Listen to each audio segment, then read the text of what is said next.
Hello, everyone. Thank you for arriving to this session and arriving on time. Props to all of you. My name is Madeline Salzman. I work at the U.S. Department of Energy. Can folks hear me okay? Cool. It's a little echoey from my view, but if that's not happening for you guys, that's great. As I was saying, my name is Madeline Salzman. I'm from the U.S. Department of Energy. This is the broadcasted session for the panel 11 Resilient and Sustainable Communities panel. So thank you so much for your interest in this topic. It's one that I and my co-panelist Eliza Hotchkiss think is super important, as well as our speakers today. So really excited to get the chance to have this conversation. The title of this session, I gotta say, is a personal favorite of mine. It's called I Get Knocked Down, I Get Up Again, Resilience, Recovery, and Passive Survivability. And so I'm very excited for our speakers today. I do wanna just say a couple of housekeeping reminders. It looks like people are doing a pretty good job of wearing their masks inside as long as you are not eating or drinking. So we do wanna respect that. We encourage you to use the app to get around and leave reviews, get connected with other attendees. There's a lot of functionality in there.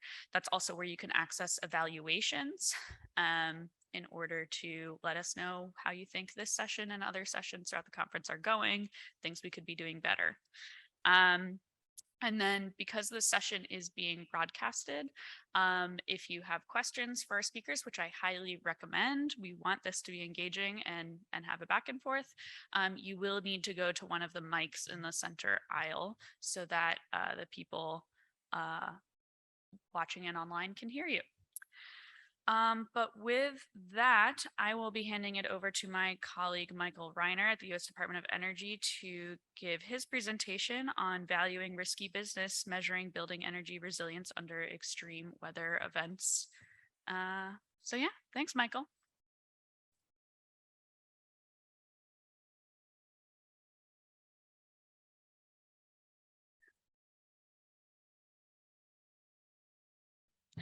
Hi, everybody. Slight title change here, but same theme. My name is Michael Reiner. I am an analyst in DOE's Office of Economic Impact and Diversity, which is where the Justice 40 initiative is based. At the time of this project, I was in the Building Technologies office. And once you start a project on resilience, kind of feel like you have to see it through. And so here I am presenting on it. So this project speaks to a research area BTO had been looking into, which was essentially to come up with a means of valuing the benefits of energy efficiency measures and design strategies within the resilience space. We had done some due diligence as the Building Technologies Office to understand what research needs were there through a workshop that was held with Oak Ridge, where stakeholders came together to discuss the topic. And then there was also some clues within congressional appropriations that this topic was going to become a consistent area within like research funding for BTO.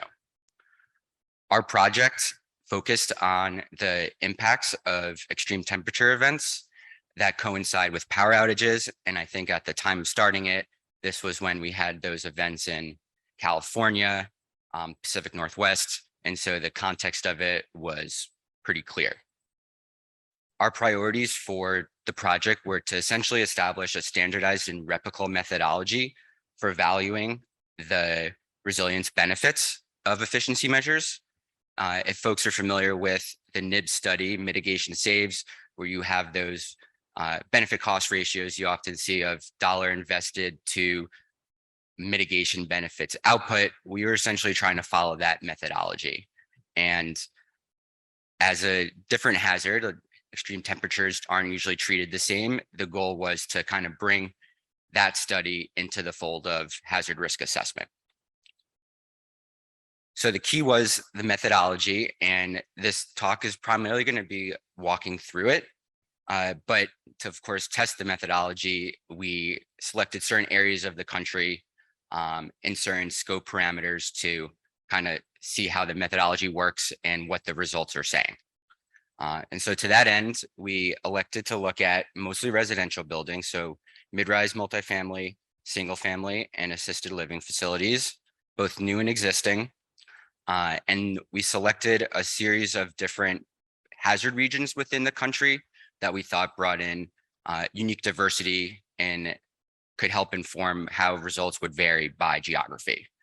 The cities listed there are the specific places we drew the data from, and so I will, for here on out, refer to them as like the subject areas. And so we looked at both extreme heat and extreme cold events that coincide with power outages, and focused on short duration and one long duration event. So the framework really draws from the study of hazard risk assessment, and to that end, it's meant to be iterative in the sense that the outputs of one phase of the project serve as inputs to the next. Each phase can essentially be its own project in and of itself. And so there are some interesting trends that we observed in each of them that we will go through highlighting. This graphic might be a little confusing, but I think we spent a lot of time in this project coming up with the proper terminology and ways to visualize kind of a pretty complicated methodology approach. And so this just further reiterating the kind of the key themes that go into each of the phases and how one part moves to the next in terms of informing the analysis. So the first phase of the study was to essentially come up with the probability distributions for extreme temperature events that coincide with power outages. We began by looking at how you identify an extreme temperature event. We adopted a methodology that's being used by the International Energy Agency, Annex 80, which is a consortium focused on like international cooling strategies. And we thought that was important because as we begin to study extreme heat moving forward, I think there should be some standardization on how we even describe and talk about these type of events. This methodology is premised on characterizing events based on their duration, the maximal temperature reached during the event, and their cumulative intensity. One cool part of using this methodology is you can plot the different events you detect, as shown in that graph below for Minneapolis, where the size of the circle it correlates to the intensity of the event itself.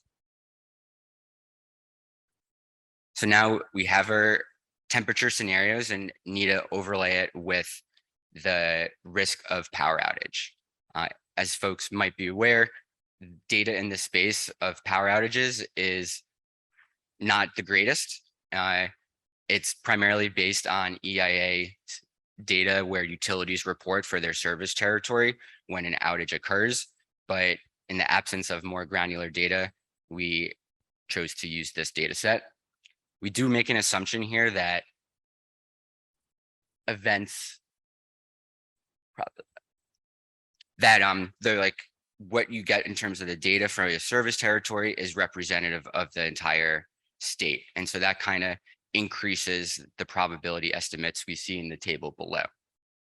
When you merge them together and come up with your joint probability distribution, you kind of can present it as the annualized risk, which is the fraction or the decimal, or the corollary, which is how we often see it within the news as a 1 in X year event. One thing just to highlight here as we were going through this, we quickly saw early on that the risks increase when it's the non-dominant weather season for a city. And the working hypothesis there would be that, say, let's take Minneapolis, they are prepared from a utility perspective to address energy load within the winter. But when you have more of an anomaly event in the summer, it could lead to more significant impacts and disruptions. So we have our events. We create weather files for each of the scenarios we identified. Again, one short, one long, and hot and cold. these weather files are used within our building energy model simulations, which is kind of the traditional work BTO and the labs do around energy modeling and building analysis. When you run those, you run the scenario replicating an outage where you kind of turn off all the energy systems within the model. And from that, you can get the temperature or thermal performance over the course of the event. One thing we kind of did at the end there was convert that temperature data to be in the form of a thermal, we're calling them thermal resilience metrics, which is essentially just like another way to present the results from the temperature data that is more conducive for comparison between events and scenarios. The three metrics we primarily focused on for this was set and set degree hours. Set degree hours is useful because it's both a reflection of the duration of a high risk moment as well as the magnitude in terms of temperature. Heat index, I think so a little self-explanatory there, and work within that space is primarily based on NOAA and other agencies from a public health perspective. And then finally, we also looked at a metric called hours of safety. This was developed by EPA and Rocky Mountain Institute, which is more of a consumer-facing way to present thermal performance, where you're essentially saying how long can this building provide safe conditions over the course of an event. It's more useful for cold events where you slowly lose heat over time within the building, as opposed to hot events. From this data, we can come up with lots of cool graphs, which are always useful to look at, and really just understand what dynamics are happening. And so this one, 3 points to highlight here. This is a representation of a scenario for existing single family homes in Atlanta. The graph on the left is the baseline, and then the two following are the upgrade packages we looked at. So in terms of upgrade packages, we focused on a set of, the first one was essentially what it looks like to bring buildings up to the latest code, that being IECC 2021. And then the second package was a passive house-esque standard where it was above code and was more based on like reducing energy demand, minimizing that load. From here, you see that as you intervene with the baseline, you're able to reduce the cumulative set degree hours over time. And then in the end, you're close to making the scenario a lot safer from the baseline. One other point to highlight here is kind of the dynamics you see in the curves. On the left, there's a lot of fluctuation, and essentially buildings are shifting temperatures with the diurnal swings of evening from evening to day. And as you upgrade buildings, you kind of get a smoother curve, and it's a bit more consistent what the results are saying. The other point here is kind of the shaded area represents the 95th percentile and the 5th percentile and everything in between. And so 95th percentile would be the worst performing buildings and 5th being the best. Kind of the difference between the two speaks to the variation and heterogeneity within the building stock, where like newer homes, higher quality homes are going to perform a lot better compared to some older vintages. That is really where the challenges lie. So from those examples, and we'll come back to a few more later on, we use those results, which is specifically the thermal resilience metrics, to assess the resilience impacts.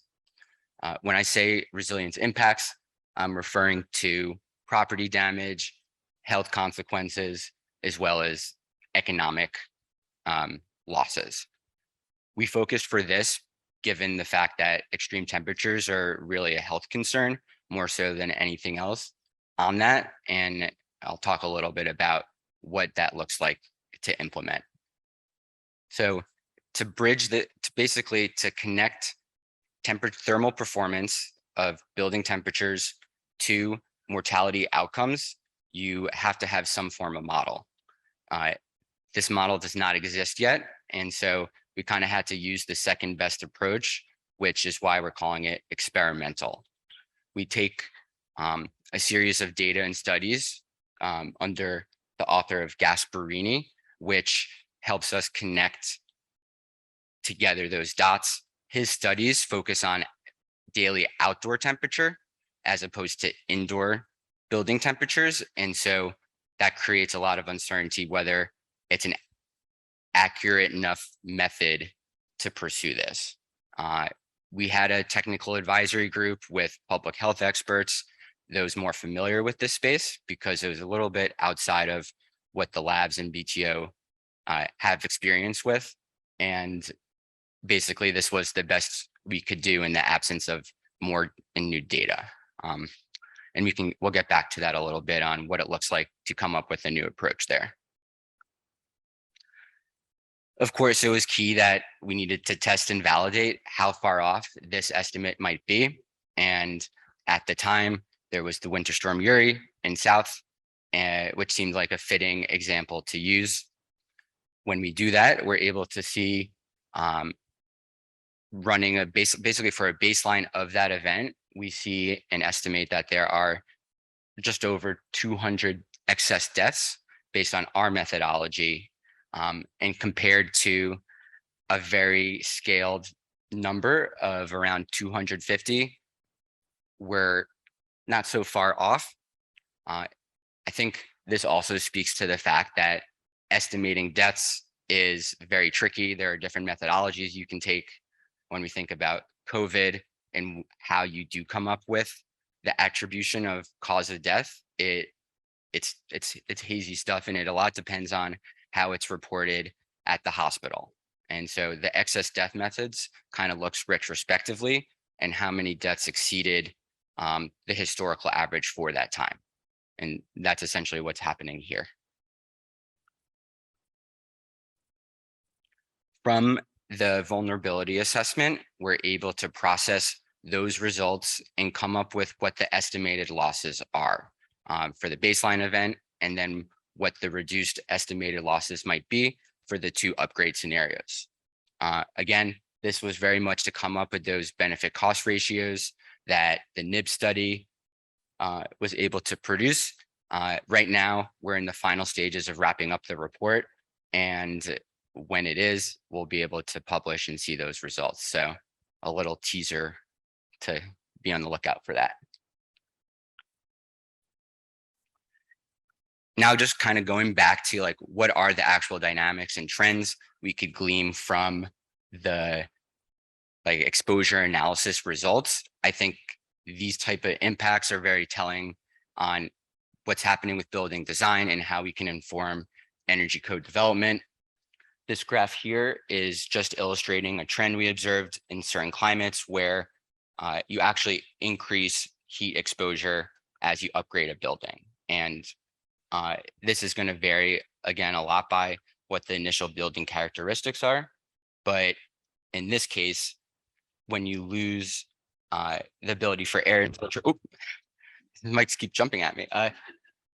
When you lose the ability to reduce temperatures in the evening through airflow and ventilation, whether it's intentional or through leaky walls, you potentially create a risk of creating like a more trapped environment for heat to maintain itself.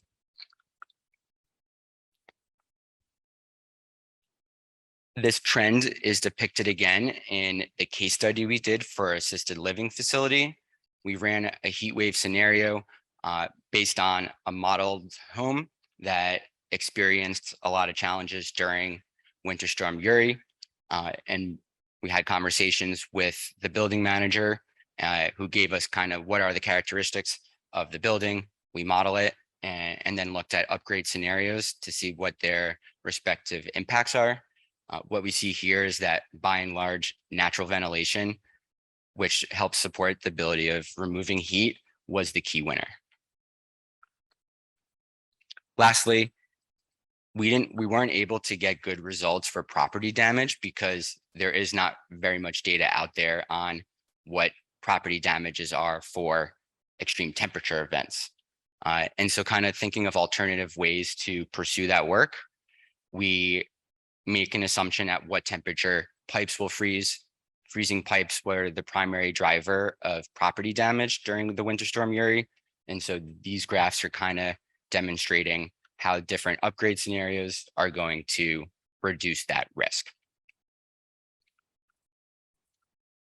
So this was most certainly an exploratory project, and there are certain areas we weren't able to fully get resolved and built out that are like in need of future research work here.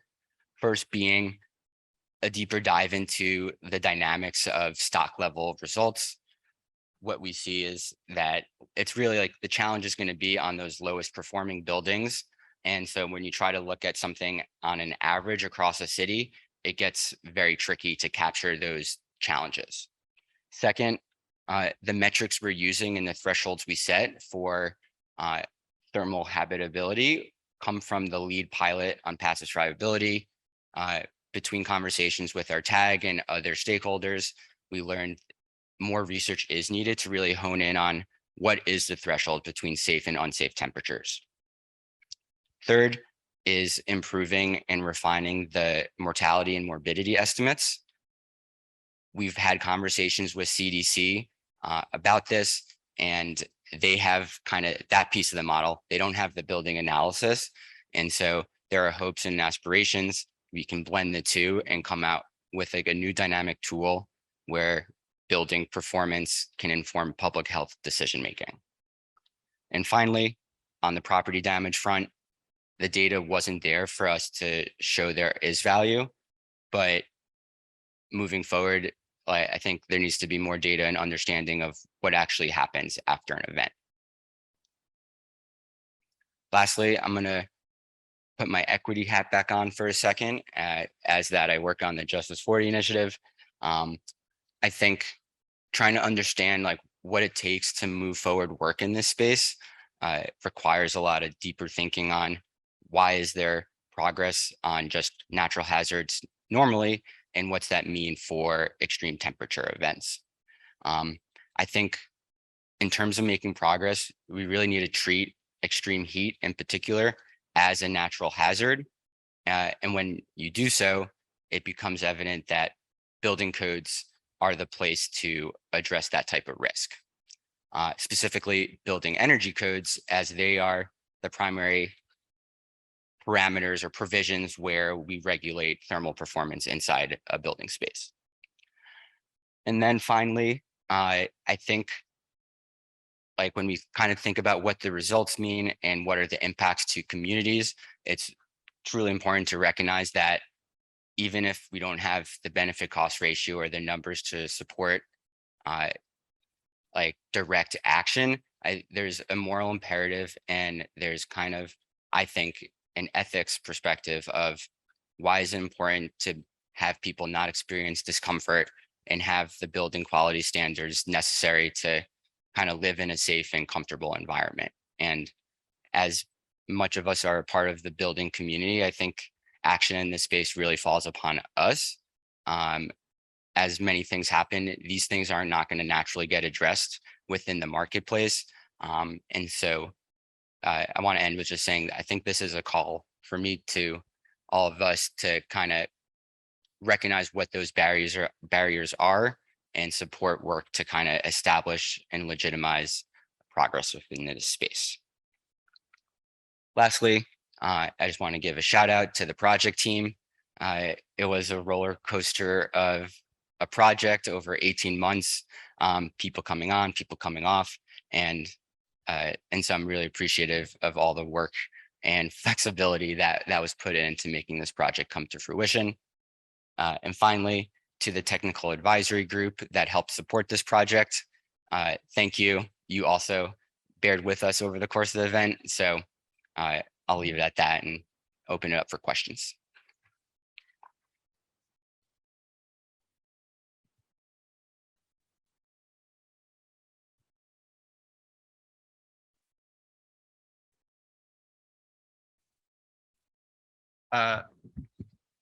Hey, Hayden Reed from Pacific Northwest National Lab. I have maybe one observation and one question. We're doing similar work, but from a demand flexibility perspective in terms of how it can help these events. As someone who lives in the Pacific Northwest and has no air conditioning and uses natural ventilation, right, as our only strategy for these kind of things, any thoughts on like things like wildfire smoke that sort of take natural ventilation out of the role? And then when we've looked at modeling these sort of building populations, we're really struggling to get good data on the actual sort of thermal mass, right? The thermal diffusivity of these buildings. Have you found any success finding credible data sources for actual natural ventilation strategies or thermal mass for these kind of building populations? Thermal mass, I believe, is captured within Energy Plus, which was the primary engine for the simulations. Natural ventilation, we did make adjustments and added a package to Energy Plus to make it more conducive to truly test how natural ventilation would have an impact. I think there's a lot of room for improvement there because it's really hard from a physics perspective and a simulation perspective to really understand how like heat is moving in and out when you're dealing with these less tangible interactions. On the first comment front, yeah, we thought a lot about the relationship with fires and wildfire smoke. I think it's one of the primary drivers probably in California for why people are installing backup batteries. I think it remains to be seen in terms of more analysis on like how do you justify the ventilation perspective for backup power supply. Cool, thanks. Thanks for doing this work. It's really important and valuable. A question and a suggestion. Aren't ASHRAE building codes designed for historical weather, such as the weather events that you mentioned at the start of this, considering that most of the threat that we face is forward-looking and is going to be much more severe than anything in the historical data record? That's exactly right. They are like when we run energy code analysis, it's based on annual averages, not extreme scenarios. And on top of that, we don't really consider building codes from the risk of not having power. The assumption is always there is power. And ASHRAE does have some standards on livability and what are the criteria for having safe thermal environments, but it hasn't fully been applied just yet to like an extreme event perspective. And so I think following how we approach hurricanes and flooding in terms of like what building measures help mitigate those type of risks would be required for temperature events. Good, thanks. And the suggestion I wanted to offer is I share your priority for addressing low income and disadvantaged communities. Building codes probably aren't going to do that because the people who live in those communities aren't going to get a lot of new buildings. And so my suggestion is, yes, let's do all we can on retrofits ASAP, but in terms of immediate work for those communities, urban heat island efforts could be far more valuable in terms of fast impact and buy us a teeny bit of time to continue the work on retrofits. Thanks. Yep. Really excellent work. And I totally agree with that. And it's, I think when we think about heat risk, it's almost like a manufactured byproduct of our cities and our environments. If you live in a rural area, you might just go under, like there are trees, there's shade, there are alternatives. And it's really the risk of being in a city where there's no place to escape that is the greatest concern. Hi, yeah, I'd like to echo, thank you for this valuable and unique research. I had a clarifying question on, I think it was a Houston, you had a red bar chart. I think it may have been Houston. And so one of the key takeaways I think you were mentioning is that natural ventilation was one of the most successful strategies. Can you elaborate on that more? Because I would imagine that in the summertime in Houston, it would be quite hot outside. And so how can natural ventilation with high temperatures outside help flush indoor temperatures to a more livable condition? Thanks. That's a good question. Is Maggie in the room?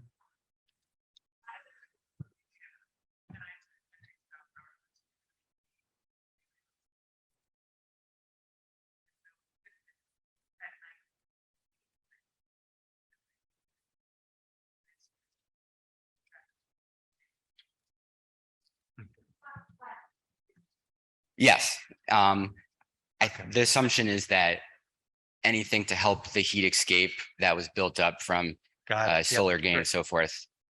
Got it. Thank you. Yeah, but those dynamics require a little bit more work.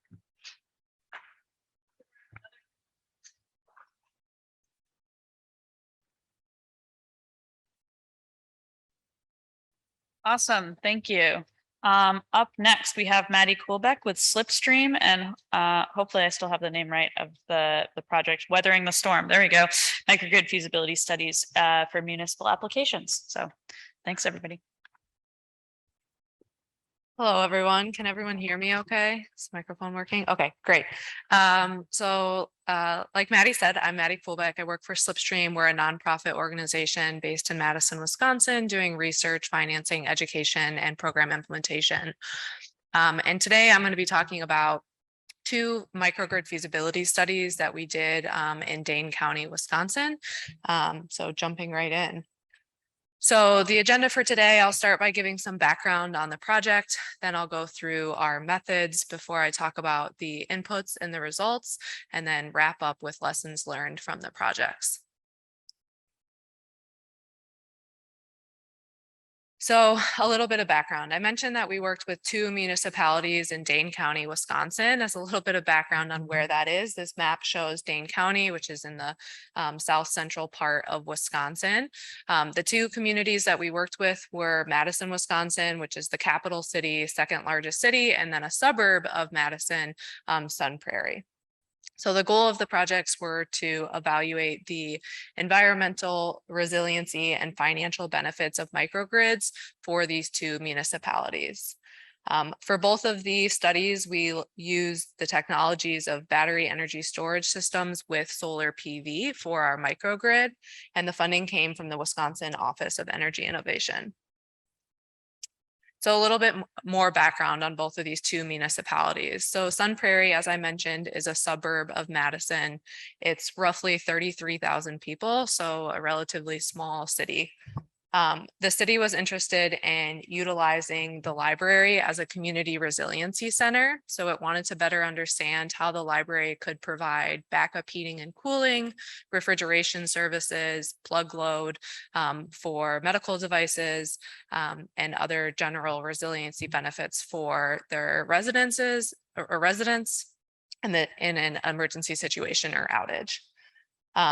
The library building itself had a planned renovation for 2024, making this a perfect time to look into how a microgrid could fit into that renovation. Right now, the library has no distributed energy resources on its building, but plans to add solar panels as part of that renovation. And after the renovation, it will be a roughly 65,000 square foot.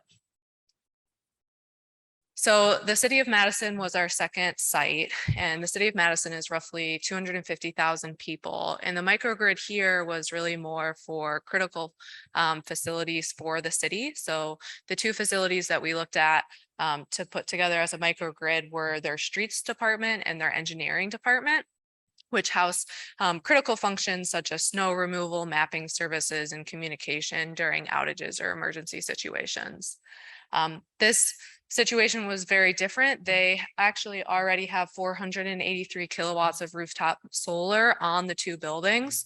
And then they also have a diesel and natural gas generator on site. The diesel generator is going to be retired. And so the goal was to look at how the natural gas generator could serve both buildings and how a battery and the solar PV could work together in a microgrid situation. The buildings also have a plan to electrify their fleet of 230 vehicles, which puts additional interest in a battery energy storage system at the facility. So, methods.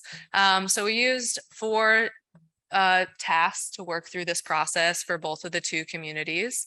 We started by evaluating tools that would allow us to do the microgrid analysis for both of the communities. From there, we collected energy, cost, technology, and site data for both communities. And then we explored initial scenarios, looked at high-level results, and shared those with the municipalities before we finalized our alternatives and looked in more depth at the benefits and costs of the configurations. Across the entire process, we were engaged with city facility staff and other city staff to make sure that the feasibility analysis was looking at things they were most interested in. So some of the stakeholder engagement questions included the following. We were looking at things like how the site fit into the larger city resiliency plan, what the key functions the microgrid would provide during outages or emergency events. So kind of looking to narrow in on what was most important, what lengths of outages the microgrid should be able to cover, whether the city would be interested in co-ownership models with the local utilities, and how the site fit into the larger city goals for renewable energy, to consider the emissions targets and things like that.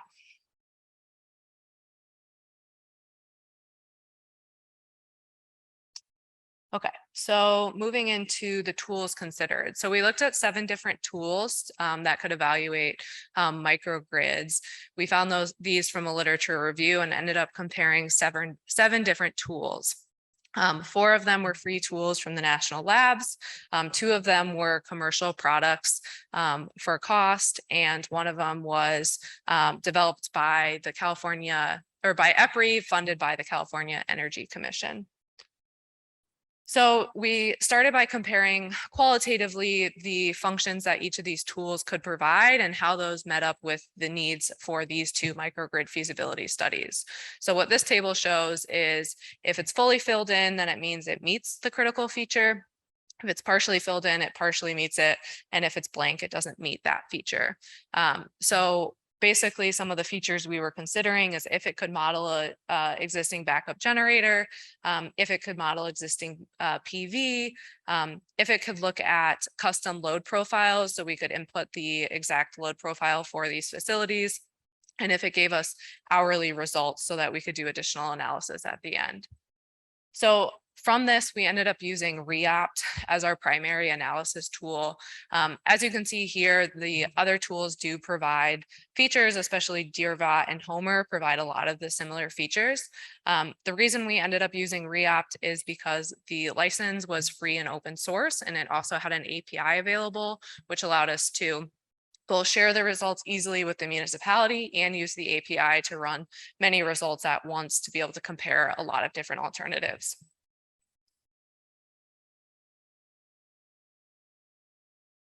Okay, so just a few more details about REOPT before I move into our results. So the way that REOPT works is essentially you input some of your key drivers, technologies, and custom load profiles, and then the tool finds an optimized minimum cost solution and gives you both hourly results as well as financial system design and resiliency results. So the way it works on the resilience side is that you actually put a time of day and year that you want the system to be able to withstand an outage during.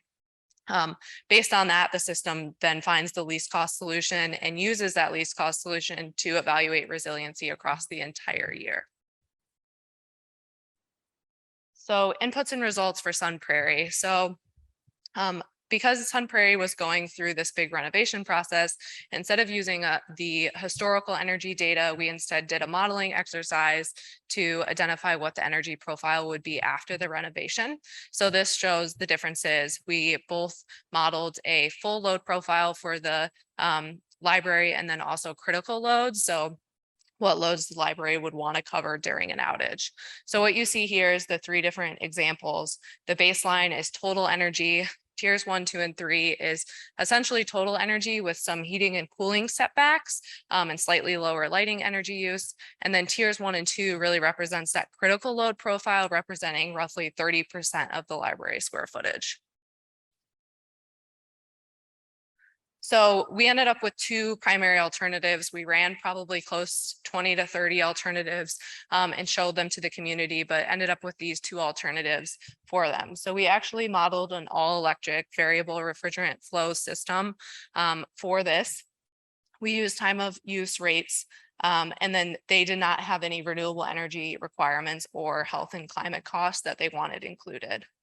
So what did end up changing is the length of the outage that the system would ideally cover, and then the tiers of energy usage. So we essentially looked at full load, that tiers 1, 2, and 3 at a full 4-hour outage, and then tiers 1 and 2 at a 24-hour outage. And we picked a summer day for our original constraint from the viewpoint as that's when historically the most outages have occurred in Wisconsin. So looking at our results. So this compares some of the high level performance outputs for those two alternatives in Sun Prairie. And so what you can see here is that the big differences are that the battery energy storage system really increases in size when you move from a 4-hour to a 24-hour outage, which isn't that surprising. And as a result, you also then see that your average resiliency hours across the entire year also increases. That increase in battery size, though, does lead to a decrease in net present value. And as a note, this net present value is only considering the energy savings of the system. It isn't including resiliency benefits, emission benefits, or anything like that. So we also looked at then how resiliency varies across the year. And so here you can see the 4-hour full load system as well as the 24-hour critical load system. And on the y-axis is the probability of bridging or covering an outage. And then on the x-axis is the outage duration.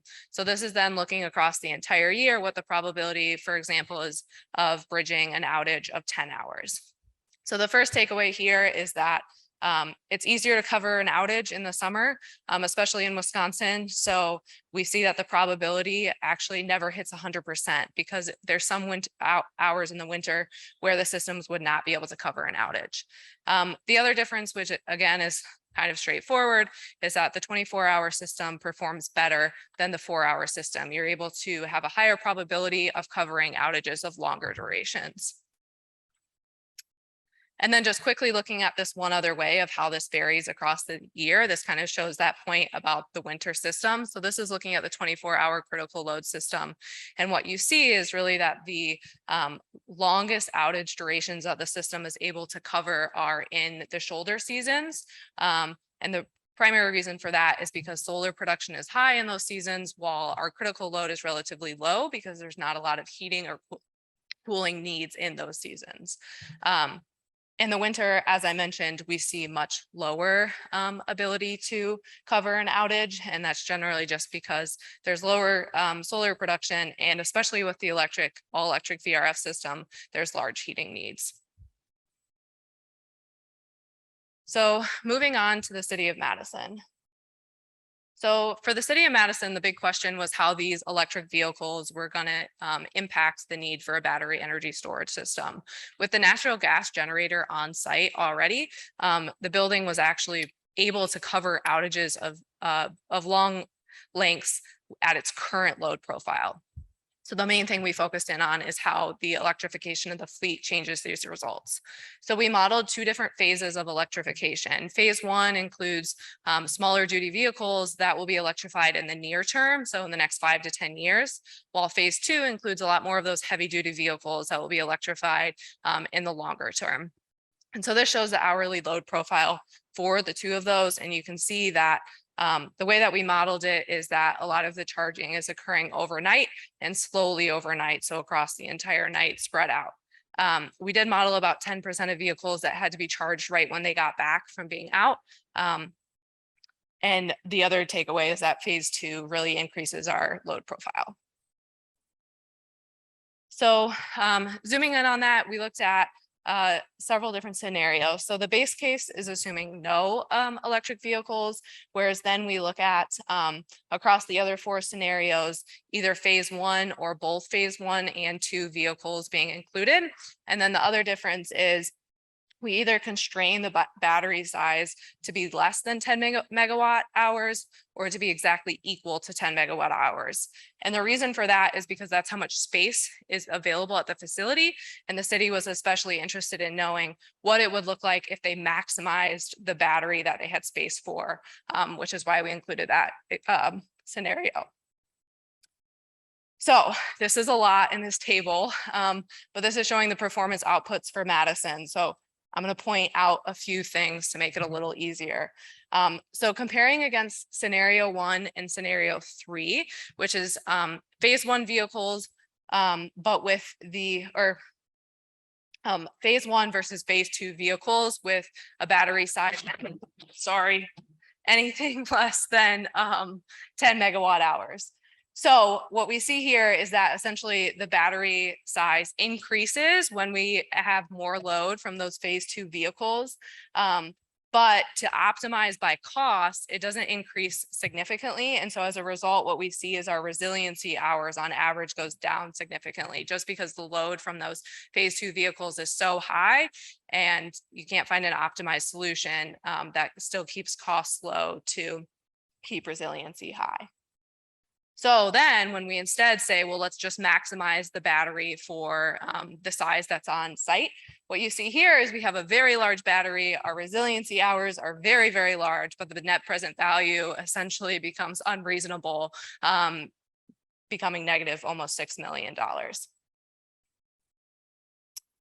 So the 2 communities, we wrapped these projects actually just in June and are still working with the stakeholder groups, discussing with both of them options for moving forward now that these feasibility studies are done. So no real takeaways on next steps for the cities yet, because we're still in that progress. But we do have a few lessons learned from the process and for other communities who may be thinking about doing this. So lessons learned. The first one is ensure the microgrid fits within your larger city resiliency plan. So one of the things we learned with Sun Prairie is that they thought this library was a great opportunity because it's in the renovation stage, but we had to work through during the feasibility study a lot of how that goes into the larger resiliency plan, where other community resiliency centers might be within the city and how it really fits with the needs of the community. The second lesson learned is to prioritize data collection and start early. So what we found for both of these studies is that there were a lot of intricacies in the data that was needed, and it took longer than you would expect. I feel like this is probably common across lots of research projects, but start as early as you can with that. And if you're thinking about resiliency in your community, consider implementing a data collection plan across critical facilities so you can more easily do these analyses when you need to. The third one is to identify and inventory the critical loads of the site with stakeholder input.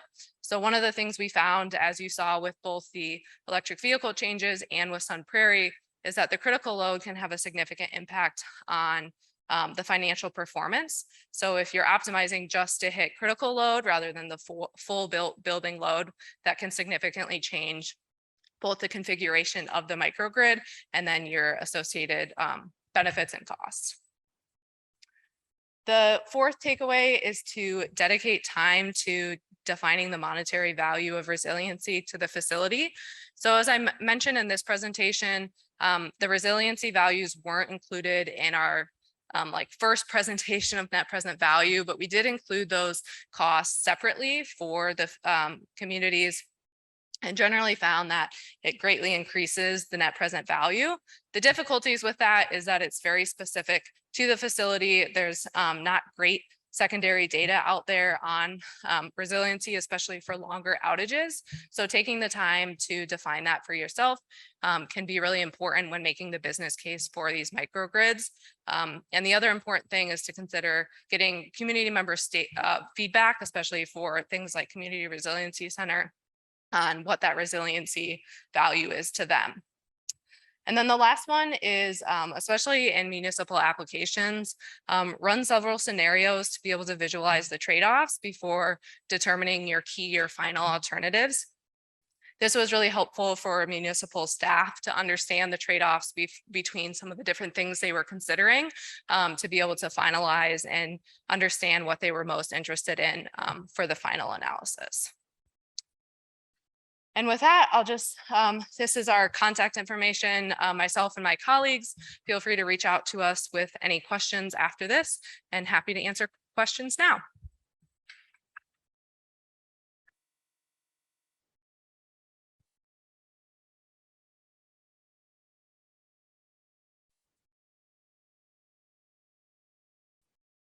Hi, thank you for your presentation.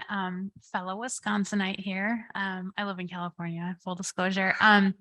So I am curious. I was really curious for your results because I work for a local government and I had a similar analysis conducted on 13 of my critical facilities, and the results were exactly the same. It was going to be financially infeasible, even when we layered in incentive programs for batteries that the state was providing. So one of the things that you had mentioned was that it was important to define the value of resiliency. And so one of the gaps that I see in my jurisdiction is not having some more aggressive, maybe climate policies or goals. And so I'm curious if you could elaborate on Sun Prairie and Madison. Did any of that provide additional value for this? Yeah, that's a great question. So both Madison and Sun Prairie do have climate goals. So that also fed into this project a little bit. So we did analyze outside of this what like the carbon cost would be and what those benefits would provide, which helped make a better case for some of this, especially in the Sun Prairie case, because they had no distributed energy resources on site yet. The other thing I'll mention with the value of resiliency, I think that's a common challenge. There is some emerging research though, and some tools that you could use to try to define that for your sites specifically, which might help with understanding that better for those facilities and being able to make the case that the financial benefits are larger than just the energy savings. Thank you. Hi, thank you for an interesting presentation. I have a question about the battery results from Madison. Yeah. And so there seems to be growing deployment and growing sort of dependability on vehicle to grid technologies. And so when you did the study with battery storage in Madison, was that specifically a stationary battery, or did you factor in the possible vehicle to grid implications? Yeah, for this study, we only looked at the stationary battery. The city of Madison does have a connected communities grant right now that Slipstream is a part of. So I think some of those considerations will be further analyzed during that grant, but it was outside of the scope for this study. Cool, great, thank you. Mm-hmm. Yeah, thank you so much for that presentation. I just wanted to ask, similar to Annie's question, if there were any non-financial impact metrics that you use to talk about the benefits, maybe something that came out of the stakeholder engagement that was a priority that you were able to say, okay, maybe these financials don't look fantastic, but that's not the only way to look at this. Yeah, that's a great question. We did have some of those conversations about that, and especially around the resiliency benefits. We talked a lot about how the current ways of measuring that are somewhat limited and that those benefits are larger and somewhat non-quantitative in nature. The other thing I'll mention is for the city of Madison specifically, part of the reason we looked at that larger battery system is because they are really interested in, as they electrify, how they can continue to use their own solar energy to meet their renewable energy goals. So we talked a lot about that as well in a more qualitative sense with the stakeholders. Okay, thank you. I guess I was curious on your analysis or looking forward on thermal energy storage. So I know the tools have some limitations there, but I was just curious, did that enter the conversation? What was the thoughts around thermal energy storage?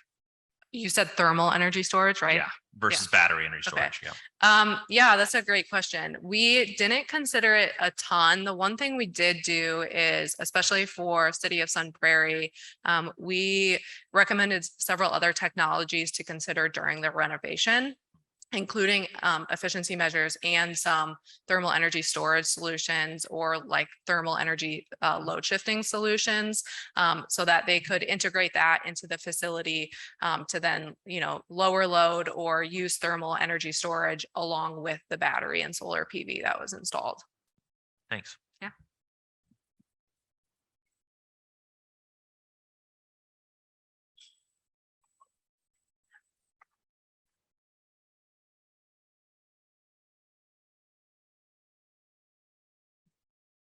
Fantastic. Thanks, everybody. Last but not least, we have our third speaker, who is Dimitra Zamaris from the Center for Sustainable Energy, to discuss how a California community college has been working to address wildfire-related outages with a microgrid demonstration. Please welcome Dimitra.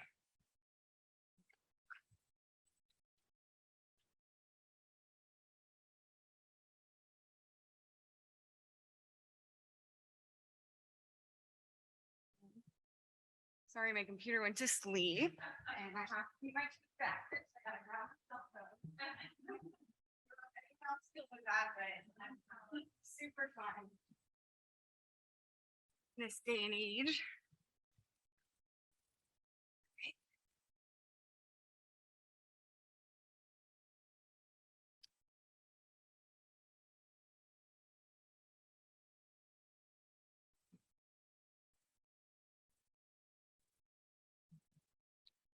Is it gonna?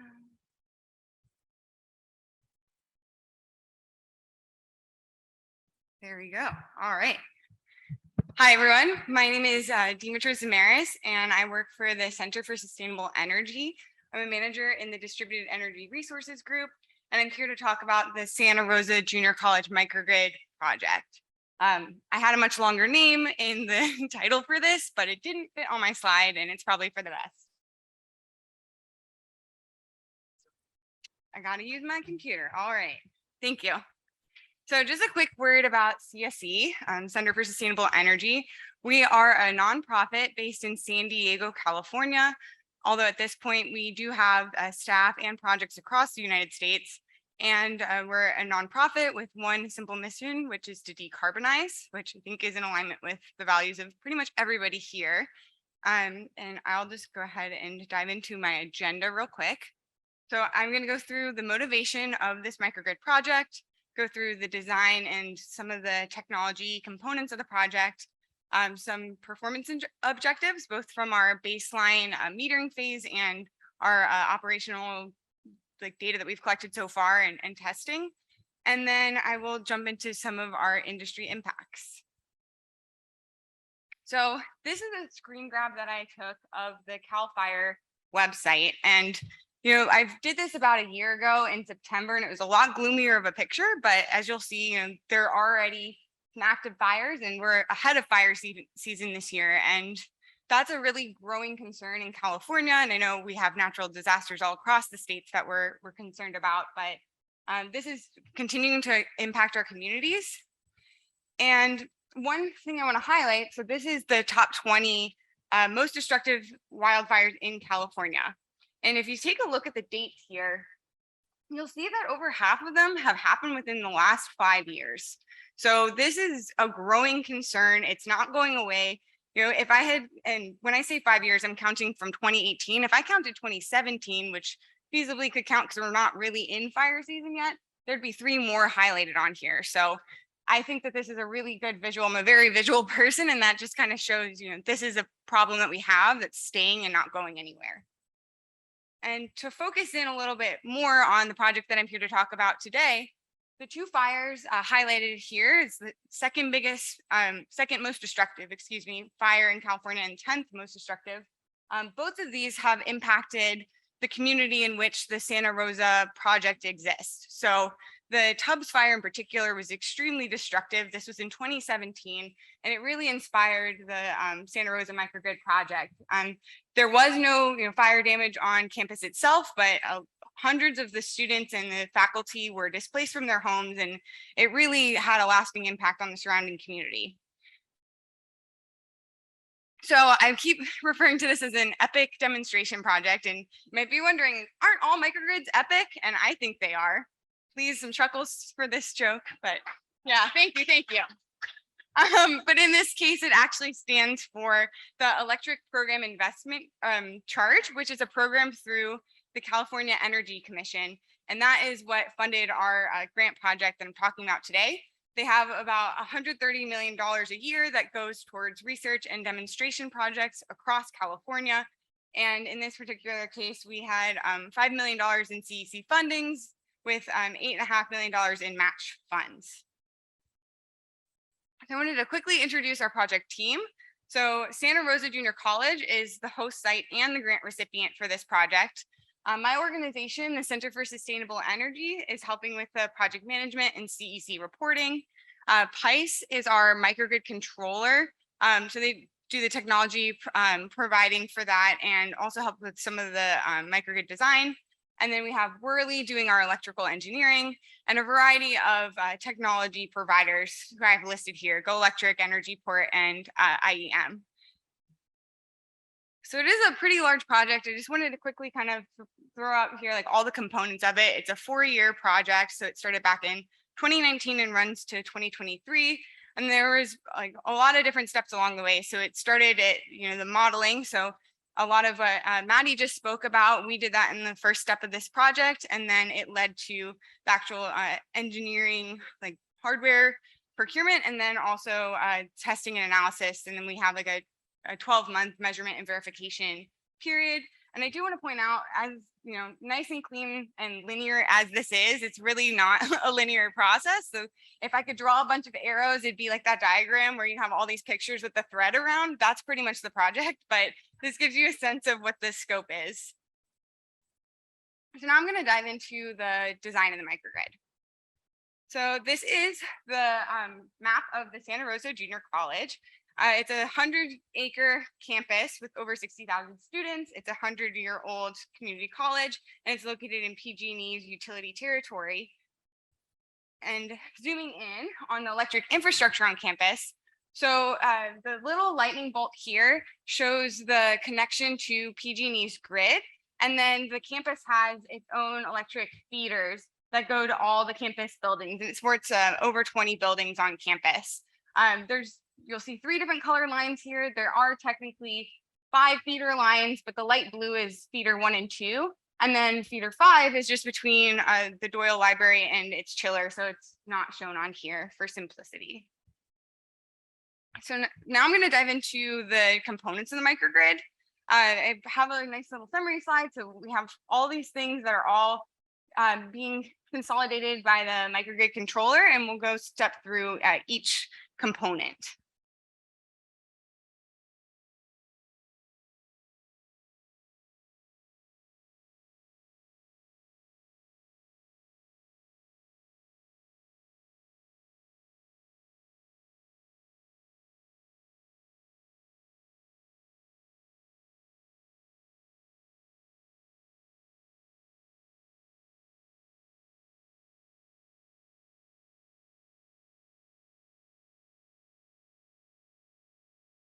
megawatts of solar on campus with an estimated 3,600 megawatt hours of AC electricity a year.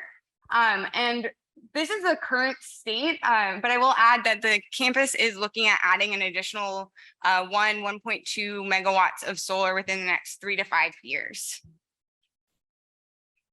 Now moving on to the battery storage. So there are 3 batteries on campus.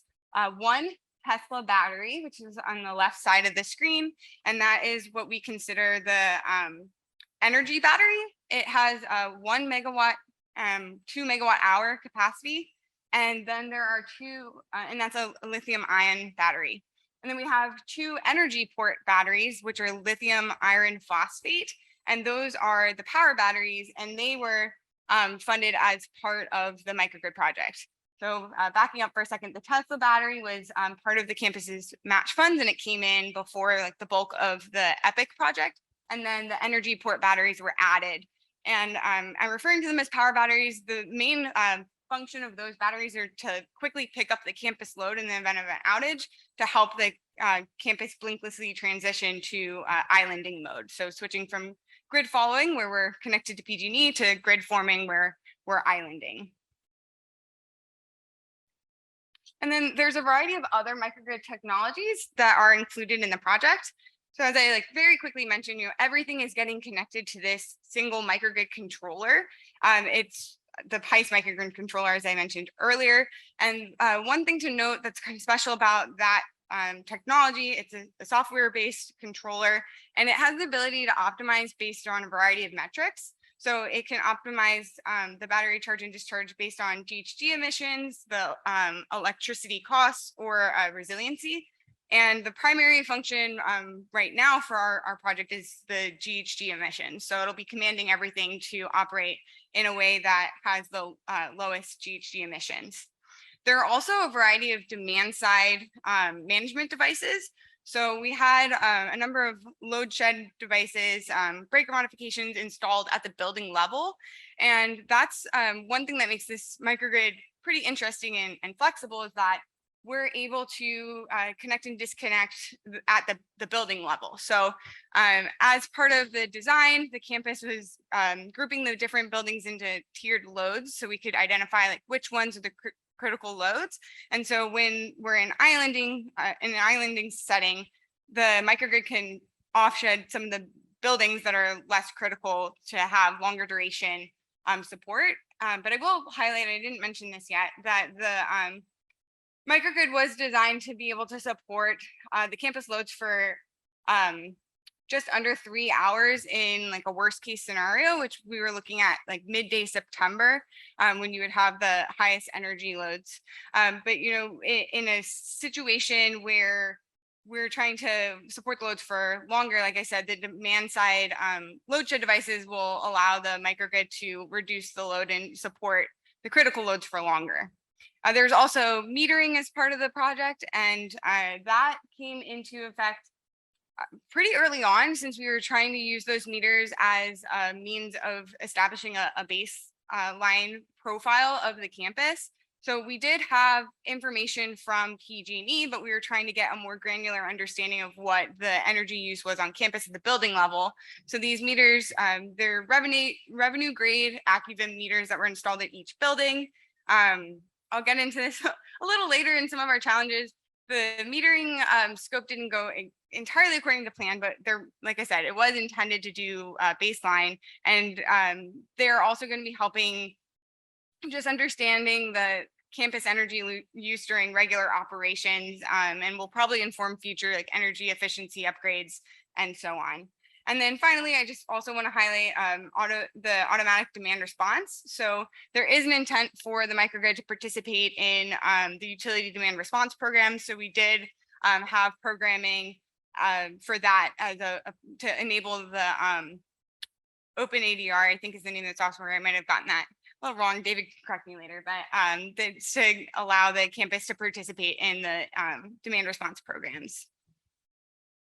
So I'm going to go through the performance objectives. So it really breaks down into these 4 buckets. The first being environmental benefits, and this is really the driving factor for the campus. They really were interested in reducing their footprint and reducing the GHG emissions. So the idea is, with all the solar that we have, we'll be able to support 40% of the campus electricity use with that solar generation. And additionally, the campus has diesel backup generators. So while those aren't going out of commission at this point in time, we are hoping that because the microgrid can island and support loads, that will offset the use of those diesel generators, where we're able to use the microgrid and battery energy more often than having those generators kick on. Moving over to economic, as I mentioned, the PICE microgrid controller is designed to optimize the energy charge and discharge based on PV availability, and the intent of that is in a regular operating situation, the microgrid will be able to reduce the campus's peak demand and avoid demand charges, which will reduce their electricity costs. Resiliency is also a really big factor here. So as I set the stage, this was really driven by being in a wildfire prone area. The campus, just by nature, is often a resiliency hub for the surrounding communities.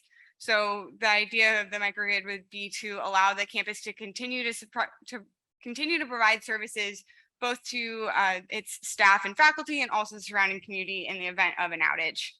And then finally, I also included energy efficiency. So this wasn't officially a objective of the EPIC project, but it's something that the campus was working on in tandem with this project and also in advance of it. So they've been going through a number of retrofits on their buildings on campus. They've been updating the lighting controls. They've been switching over to LEDs and have an expectation of reducing the campus load by 15% once all of these efforts are done. And the main driver of this is that if we can continue to implement these energy efficiency upgrades and lower the energy need from campus, then the microgrid will be able to do more in the future. And that's really the goal. So now I'm going to move right along into our data and results. So this is the metering data that we've collected to date. As you'll note, this started trending in March of 2021, which is later than what we initially intended. I also want to highlight, we've all been through this pandemic. So 2021, things were a little bit further along, but there was issues, one, getting the equipment installed in that time frame, and then also the campus was just not in a regular operating scenario when we did start trending the baseline data. So that is something to factor in. The campus wasn't back to full occupancy until actually August of this year. So well, we wanted the granular data. It's great that we have it, but we have to kind of take that with a grain of salt, and we'll be able to collect more data as we get into regular operating situations. And I also wanted to show a breakdown. As I mentioned, there's 5 feeders on campus.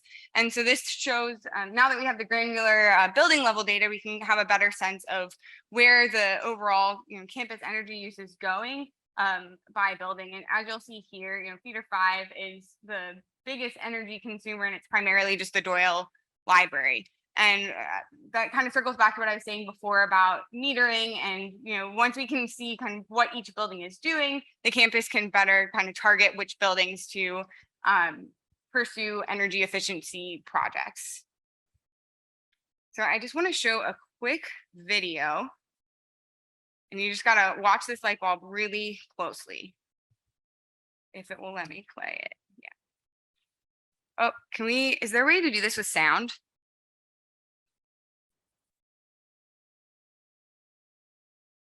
Sorry.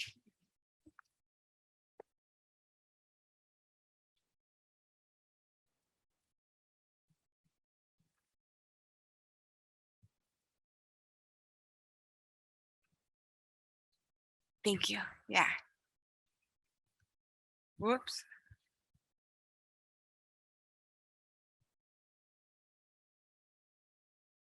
Play.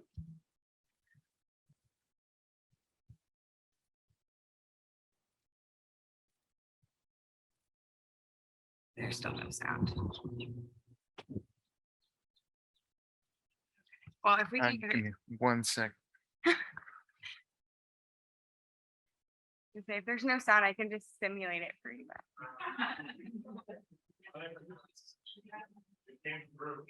Oh, you heard it? Oh, okay. Well, I can't hear it up here. I'm glad you can hear it. Try that again, and let's turn up your volume. Gotcha. Okay. Technical difficulties. Okay. Great slide.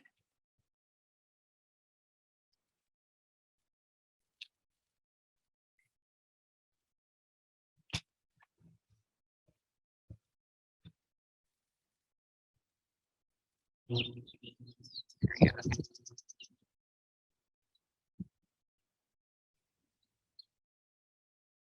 Now I can hear it.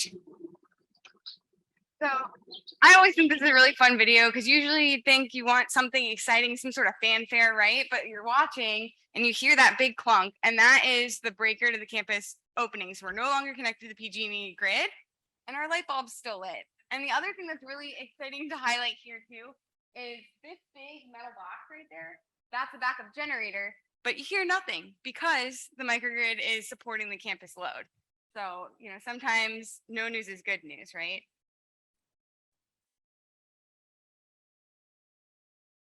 And then I just have a quick graph of just a day of operational data. And so as I kind of mentioned, we had the metering phase. We started trending actual microgrid operational data in March of this year, but we've also been doing some ongoing testing. So, this was the very first day, I think, that we started reporting data. So you can see the dark green line is the solar chart, the solar energy, and it's going up over the middle of the day. And we have our battery level of charge going, it's charging as their solar, and then discharging. And in the midday, the light green is the utility load, and that's going down because we're using solar PV. So I just thought that was kind of a interesting graph just to show you a snapshot in kind of regular operating scenario and a blue sky situation.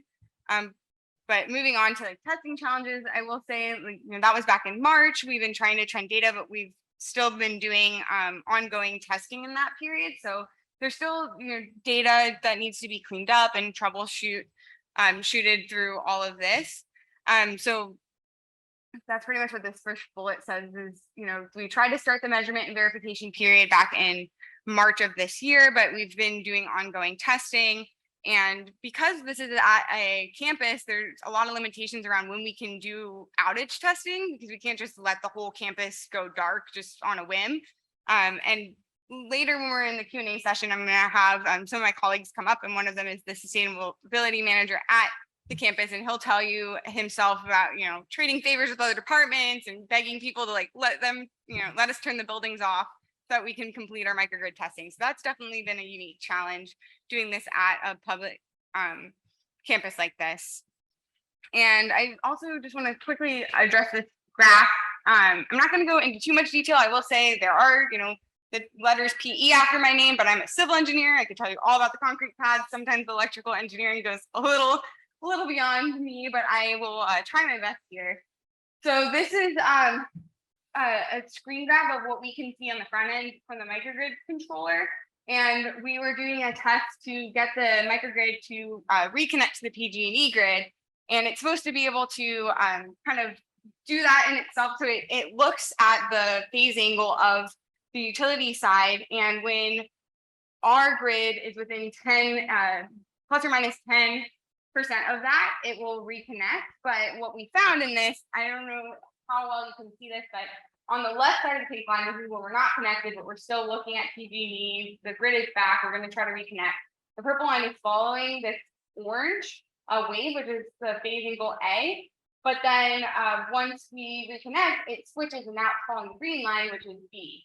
And so essentially what happened was we were trying to match up with what we thought was phase angle A, but it turned out we were really tracking phase angle B for PICE. So I just kind of think that, as I mentioned, I'm a visual learner. I find this graph really interesting. It just goes to show that it's a lot of troubleshooting, and essentially there's a mismatch between wiring and what signals we are tracking. So a lot of interesting challenges when you're doing a first of its kind microgrid project. And now I'm running out of time here, but I just wanted to quickly highlight some industry impacts. And it does really tie into some of these questions we were getting right after Maddie's presentation, some of the things they were grappling with, which is the value of resiliency. And that's been something we've really been trying to focus on in our project. And I do go into this a little bit more in our paper if you have a chance to read it. But it's something we were trying to kind of help define, at least within the scope of our project. So for the modeling of this project, when we were looking at resiliency, it was getting tied back to an economic value, because we were looking at it as the cost of the campus going. So it's pretty much, if the campus goes dark, then the students can't go to class. So there's some sort of offset that you can quantify in an economic sense. But we did really want to try to go beyond that and kind of capture some of the more social aspects of resiliency. And that's why I mentioned this California Public Utility Commission 4 Pillars of Resiliency. So they've had this microgrid proceeding going on for the last, I think maybe it's getting to 2 years now, but at least the last year and a half. And one concept that they've shared is this pillars of resiliency. And within that, one of the aspects of it is developing a sort of resiliency scorecard that would pull in other social impacts such as like even food security. So if you're able to support that and somebody doesn't need to replace all the food in their fridge, that has some sort of benefit in tying all these things together. So it is something that we've really been thinking about. And I had this image in our paper as well, and this is kind of a screen grab.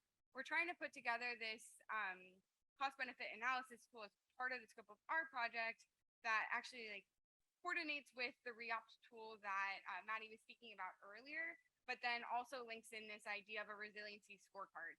And so it is still in progress. We don't have really results to share at this point, but it's something that we've been thinking about. And if anyone here has any particular ideas, or questions or things we should consider, I'm happy to hear that in the Q&A section.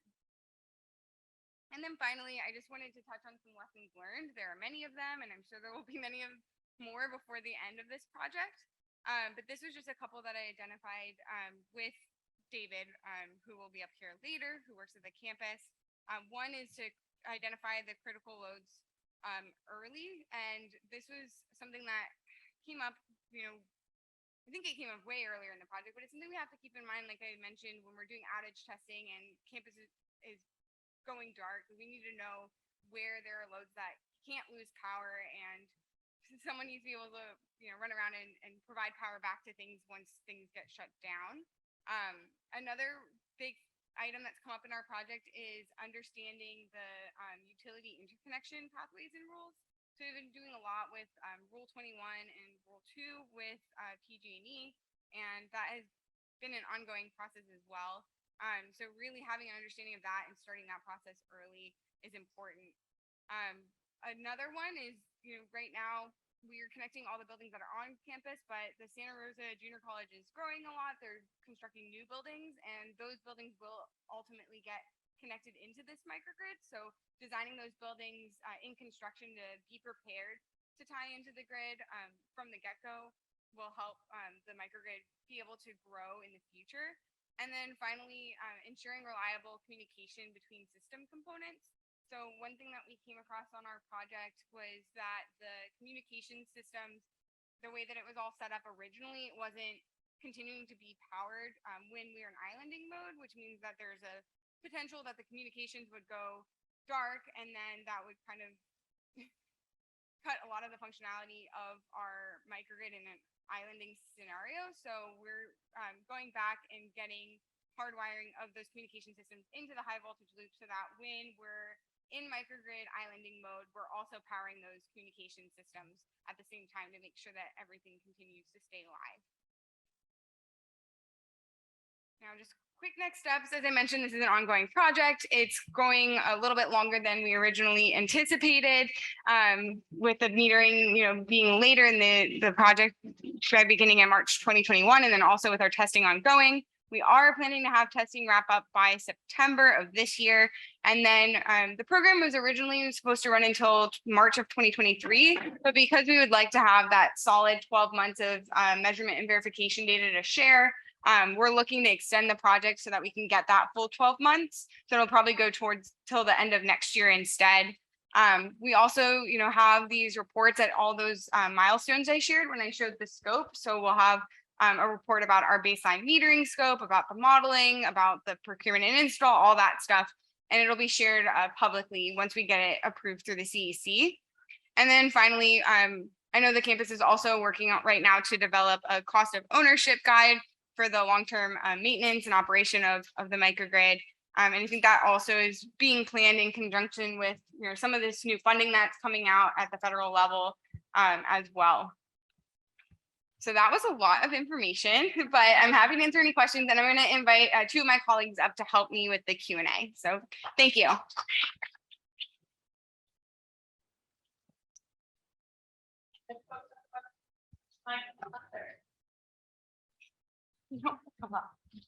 Hi there. Thanks for the presentation. it is truly an epic project. I appreciate it. One of the things that strikes me about a lot of this work in higher education is there's often an education component that's looped into it. Have you thought about integrating the operation of the microgrid into your educational mission? Are you, teaching classes on how you use it and those kinds of things? Yeah, that was a good question for anyone that didn't hear, is about how we're integrating some of the concepts that we're going through with the microgrid into the actual like education on campus. I'm going to let David Liebman, who's our representative from SRJC, answer that.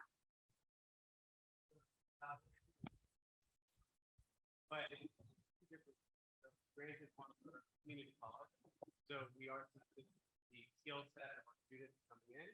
So predominantly our education is based on one, learning about data analysis. Thank you. Learning about data analysis on a high level and what meters are and what are the different assets. But then predominantly we're trying to develop trade knowledge based off of electrical unions, HVAC for demand response, as well as new solar and PV technical programs. Hi, Annie with the County of San Luis Obispo. So you said your M&V period started in March of this year. I'm not sure if that aligns when you PTO'd your battery, but I'm curious if you could elaborate on your economic objective savings. Were you using the respective technology vendors' assumptions as like your baseline? And then how are you tracking that? Are you tracking your BESS separately from your solar PV, from your auto DR? And what are those results looking like thus far? All right. Yeah, good question. So our modeling tool that we used was actually done by Worley. And so that did our first level economic analysis. And we are using our Tesla battery for demand charge management. And then the energy port batteries from Go Electric are being used for demand response, as well as energy arbitrage. So far, we are achieving our cost savings both on solar and demand charge management, but we have not yet signed a contract to start with demand response. Hi, thank you for your presentation. I know you touched on the value of resiliency. It sounds like you're anticipating having some further documentation coming out later. I'm wondering if you can speak at all to sort of any quantification that may have been influence decision makers or decision makers sort of, hey, we think it's worth X, Y, and Z. That's not necessarily related to the cost of an outage. So the value of resiliency beyond the cost of an outage or separate from the cost of an outage.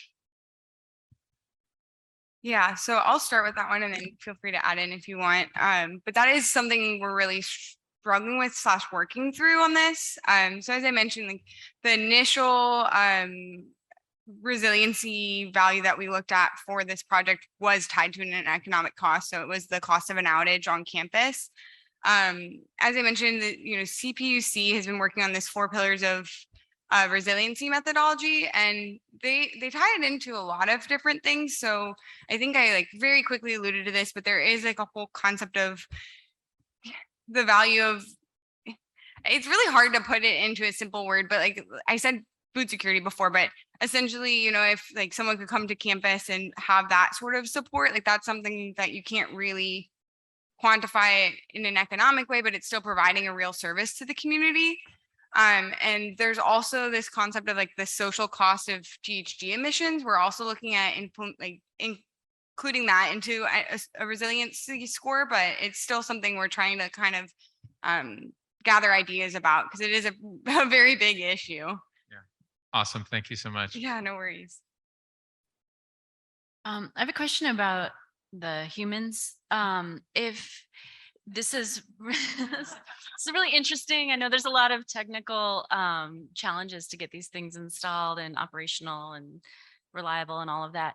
And this kind of goes a little bit back to the previous speaker who had tiered the buildings. So in a crisis situation, you might have critical loads and then tear it down and some things shut down. So here's my question. Do the humans on the campus, would they know if they were in a microgrid situation, would they have some sort of communication to know that like temperatures might fluctuate differently? Maybe so half the elevators won't work or something like that.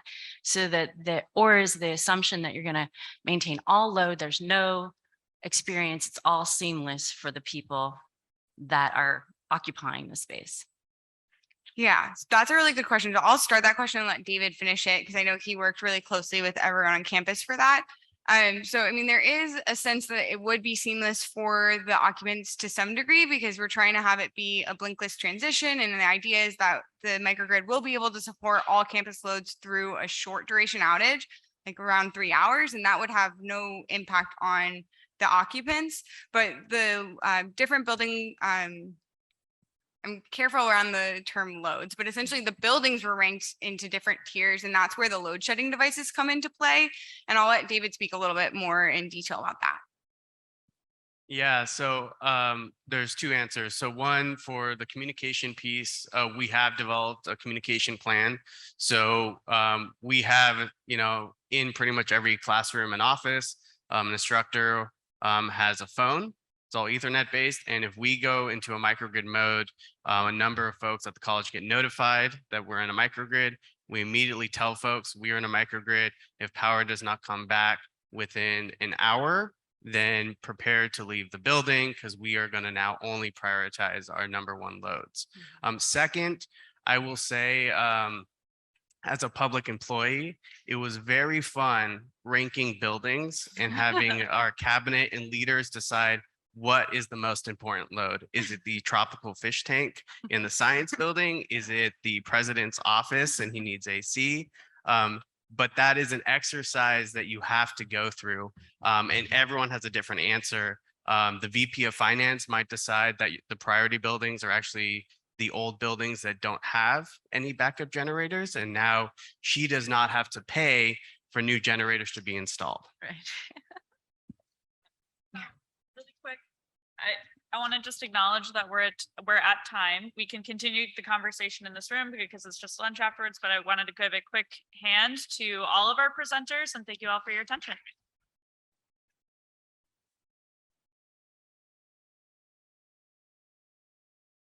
Okay. So everybody can go to lunch. You mentioned that you're using this battery for unplanned outages. And you said you have like 3 hours or something like that. But you're also using it for demand charge reduction and I don't know if you're using it for TRU, but so if you're doing that and you used it to reduce demand charge reduction and then you have an unplanned outage, how much power did you reserve in the battery? Because I'm doing microgrids and that's a big issue. Is what's that percentage that you limit your discharge to so you have enough reserve for an unplanned outage? Trying to cover that one. Yeah, so we essentially covered that by assigning one of our batteries, our Tesla battery, as the one that was solely do demand charge management. And our other two are pretty much reserved for either energy arbitrage, demand response, or the outage. The other part is when we did our modeling and based on the Pikes' optimization engine, we know based off past outage experiences when most of our outages occur, and we essentially optimize around those days, those peak days, those modeled outage days in months where we will essentially maintain a high state of charge. I'm not talking about PSPS. I'm talking about just like, transformer pops or something like that. Yeah. So really we did that. Essentially, the unplanned is based off of, we know it mostly occurs when we have extreme heat days, at least in Santa Rosa. That's when most of our outages occur. Okay. And it impacts our substation feeder, which feeds us. And then we are the largest load on the substation. So they typically, if we go off, they leave us last to actually repair. It's a whole separate conversation with PG&E. And so we know when most of that occurs, so that those month periods, we essentially maintain those previous batteries, at least one of them, to be 100%. And then I want to clarify, the 3 hours is based on our full campus load. At that point, we actually designed the system where based off the Yeah. state of charge, we disconnect groups of buildings, but we modeled that we can handle a 5-day PSPS event with solar and battery alone, just on our tier 1 buildings. However, we did find that in a wildfire event, from the Tums fire, from the Kincaid fire, we saw a 15% reduction in our solar output due to From wildfire smoke. So we did model that sensitivity as well. Okay, thank you.